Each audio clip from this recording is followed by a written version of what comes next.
Welcome to Syncast, powered by Commercient. My name is Heath. Today I'm speaking with Azfan Jaffeer. Azfan, thank you so much for joining me today. Can you tell me a little bit about yourself and your company, Terrabbit? Yeah, great to be here. Thanks for having me on. Yeah. My company, Terrabbit, we focus on Salesforce implementations, specifically advisory and implementation enablement. What that means is any company that is looking to improve their sales or structure their customer service process or their marketing processes. We connect all of those together, and we've done it in manufacturing, financial services, government even. So it's quite interesting. And digital transformation is one of those words, Heath, it's thrown around, but essentially what it means is that when you're working through manual processes or you have papers or you're putting notes down, these are all data points that you're missing out on or that gets lost, and it's relevant information. When you call into last year, I think I had to renew my insurance on a rental property. So I called in, and you're on the phone for such a long time. Once you get on the phone, they don't even know who you are, and you have to explain your situation again. And it's just a pain. So really what digital transformation in a good way does is it consolidates all this information, so it saves the customer time and it improves the way that they view your brand as well. That's ultimately what a good transformation project should do, in my opinion. And we help companies do that. That sounds great. And how does Salesforce help with digital transformation? You and I have spoken in the past about companies. They have a process. It's probably very analog between legal pads, spreadsheets, copies of spreadsheets, Post-it notes, etc. How does Salesforce tie into that, delivering a better sales experience, and especially a better customer experience for especially B2B clients? Yeah. So when you think about the B2B sales cycle, typically it goes through a few stages. You're first prospecting, you're talking to people, you're trying to establish a relationship, you're taking down a few notes. After that, you're building a viewpoint on what that customer's problem is. So you're trying to help them. The more information you're able to gather and put it into a format to say, this is what their problem is, this is how we can probably help them, here's the challenges they're doing, this is what they're dealing with today. And that process is very structured. Depending on the industry, it can be anywhere from a month to just diagnose the problem, or it could be a year. We have one insurance client. I just got a call this afternoon about a client that is a group insurance brokerage. They have tens of hundreds of millions of dollars in revenue. However, because they're such a big company and because they're well structured, they already use a lot of tools. It takes a lot of time to even diagnose what the issue is. Like, why are we working so slowly? Why are we responding to our customers in a day? Why can't we respond to them faster? In the world today where you're getting service faster and faster, instant gratification, it is so important to service your customers and give them what they want right away, especially when they're trying to buy from you. So if your sales process is taking, let's say, a week for you to get back to them with a quote, by that time, a company that's faster can turn around a quote or send something much quicker. They're in. And I have another example, which is my lawyer, for example. We were trying to close on a real estate deal. By the time I hit up 4 or 5 different lawyers, and I got a recommendation for my lawyer, by the time the other people responded, my lawyer had already responded, got somebody working on the file, and got me set up by the next day. And the speed with which they work is really what's going to first service your clients and then make sure that they stay. Now, how does the Salesforce platform help with that? It's because everything is connected. It connects everything together. It makes sure that all that information is in one place, that it's easily accessible, that you can send that information quickly. So you don't have to go scanning through different places. You don't have to ping 50 people to say, hey, where do I get this information? Where do I get that? Did we update the price sheets yet?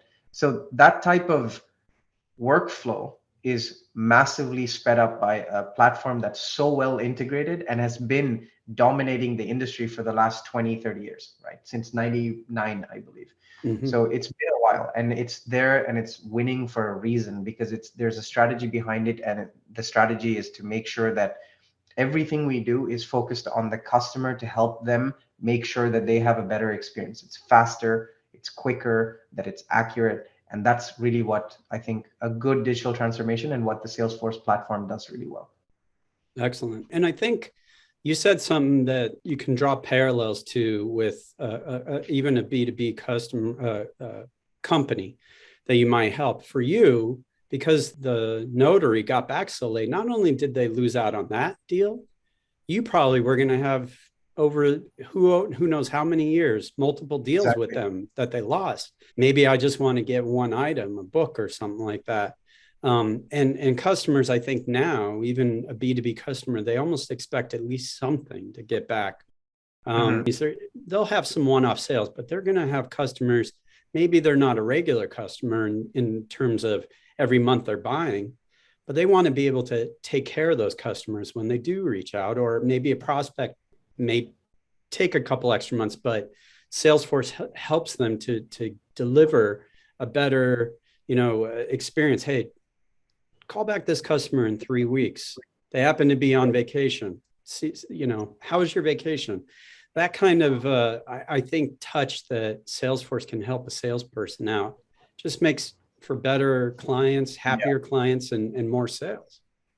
Yeah, I think it's a relevancy and speed. So how quickly are you getting back to them? If they email you and you're taking a week to respond, you're already out, because that's a week gap. You're taking so long to respond. The problem might have evolved to something else. How can they rely on you? And relevancy. So making sure that say, for example, you're a salesperson. You walk in, and this is one of the problems that we hear from clients a lot, is their salespeople are they have account managers that are selling into existing accounts, because everybody knows that selling into an existing account is much easier, because you have that established relationship. They're open to hearing you out for more ideas. And that is easier, quote unquote, than going and prospecting and building up a new relationship with a new client. So when they do that, however, the caveat is you really have to know that client. So if you walk in and the customer is not happy about 50, 60 different things on one side of the business, and they're complaining about, a bunch of tickets that they want you to take care of, and then your sales rep goes in and says, hey, Bob, would you like to buy the new line of products that's coming out in fall? They're going to be pissed. They're going to be angry that, don't you know that we're dealing with all these other issues? Like, aren't you guys from the same company? So giving that sales rep the single point of view to just say, hey, before I go into this account, what do I need to know? Do we have any red flag issues? Do we have what cases?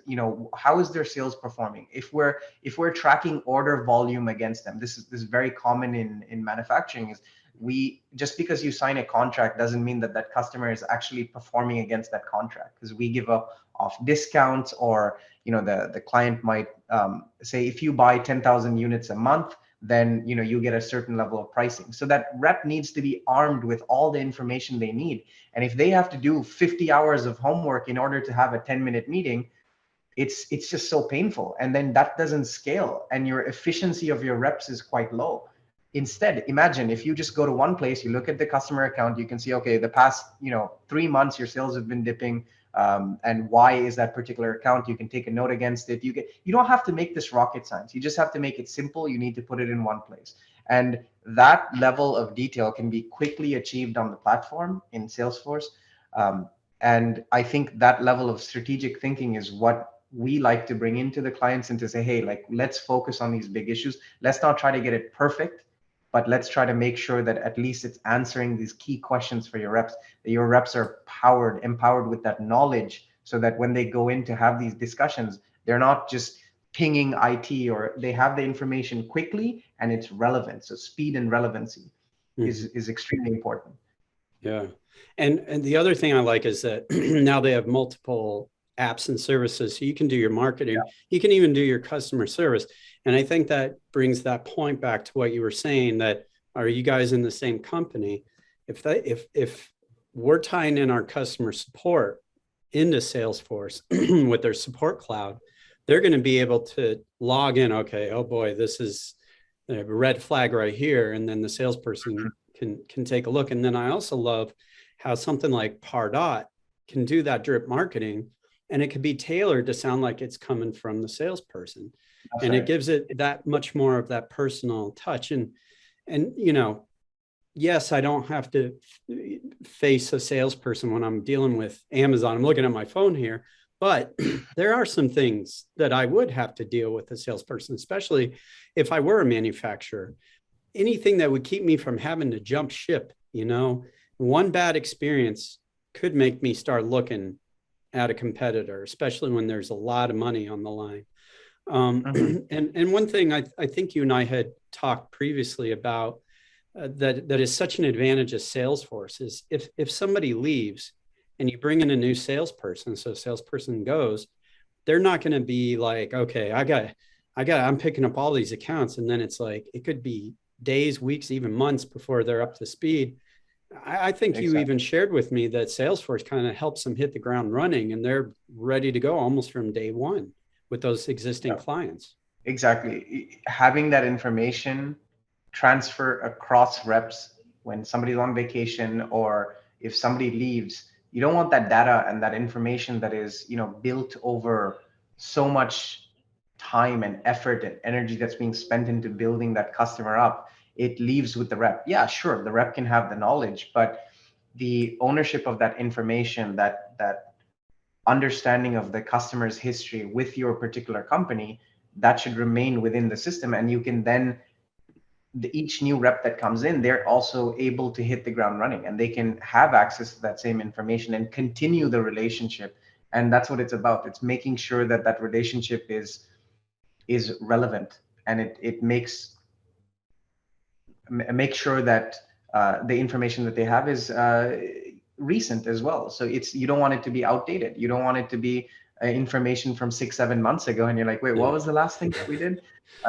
So helping bridge those gaps, these are all small issues that come up with, right? And when you look at it, I think that's really what we have to focus on. I was wondering if you could share a little bit about how that helps you, especially with like a manufacturing company or maybe somebody similar, when you are coming in to help them out with Salesforce and digital transformation. Yeah. Engineering background, essentially the way I like to think about it is it helps you think. It helps you structure ideas. It helps you turn. I had a colleague that mentioned this once, and it stuck with me: spaghetti to sushi.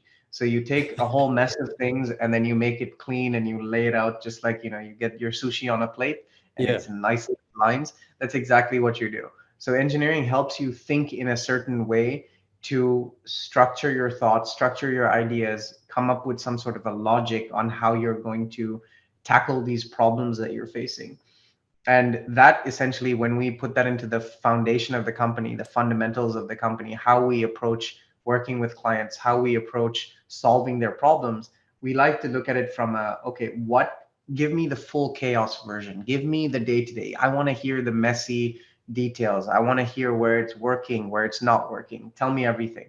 Once we listen to that, we can say there are certain things that we can improve right off the bat. There's certain things that, you know, you can change, and some things that you don't have to change at all, because that's just how the way you do it. That's fine. You don't have to change everything. You don't have to adapt everything, but you can benefit from structure and organization to increase your efficiency. And that's ultimately what it's about. We have a lot of clients that are, funny enough, investors. So they bought a company. Their goal is to make it efficient. This whole Warren Buffett philosophy to simplify redundancies, make sure the systems are easy and usable by anybody. That's exactly what it's about. It's about making it easy, repeatable, relevant, quick. And you need a platform that can quickly process complex business processes and create like a simple input and output. That's what Salesforce helps you do. And engineering is just I would say the glue that kind of helps hold our company together, is to make sure that, you know, we think in that structured manner. We think in a logical progression of ideas. Yeah, absolutely. And thank you for sharing that. Now, as you know, Commercient, we do data integration between CRMs like Salesforce and ERPs, everything from QuickBooks all the way up to an SAP. And we had talked previously about that in the value of sales, marketing, even customer support, having that our operations accounting data coming over from the ERP to Salesforce. So it's laid out really nicely. And I think we've also even talked about how reporting and dashboards is infinitely better, much more powerful in Salesforce than trying to go into the accounting system. And I was wondering if you could talk a little bit about the value for customers, particularly manufacturing, having that data, especially those that are dealing with repeat customers and everything, having that accounting and everything from, if they're doing price quotes, they need to know what the price levels are for this particular customer that's set up in their ERP. It comes down to what information is most valuable for the sales rep. So in an environment like manufacturing, where typically they sign contracts, they will have orders placed against those particular contracts. There are certain discounts or volume discounts or certain items of negotiation that are included and benefits that are granted to their customers because a certain commitment was promised. Now, tracking the actual performance of that contract from the client side to make sure that their customers are actually ordering and honoring the commitments that they made, that is typically done as a at a month-end reconciliation or a couple months down the line. And by the time that information gets rolled up all the way to sales, it's stale. You're not able to identify those trends moving forward. So by the time you have that discussion, or by the time your rep has that discussion with their customers and say, hey, I've noticed this has been lagging for the past 3 months. It's like, yeah, but we had some issues and here's where we're at. But that discussion should have happened 3 months ago. So again, like I said, speed and relevancy. So if that rep has that information to know on a daily basis, or whatever is the optimal frequency for the business, daily, weekly, monthly, semi-weekly, whatever, having that information when that rep needs it and being able to utilize that information to say, let me have a pointed and honest discussion with my customer to find out what's going on and keep ahead of this rather than reacting to it. So acting on something rather than being proactive, rather than being reactive, that changes the nature of the seller and the buyer relationship as well, because then you're not waiting for the buyer or the client or the customer to come and tell you, hey, this is a problem.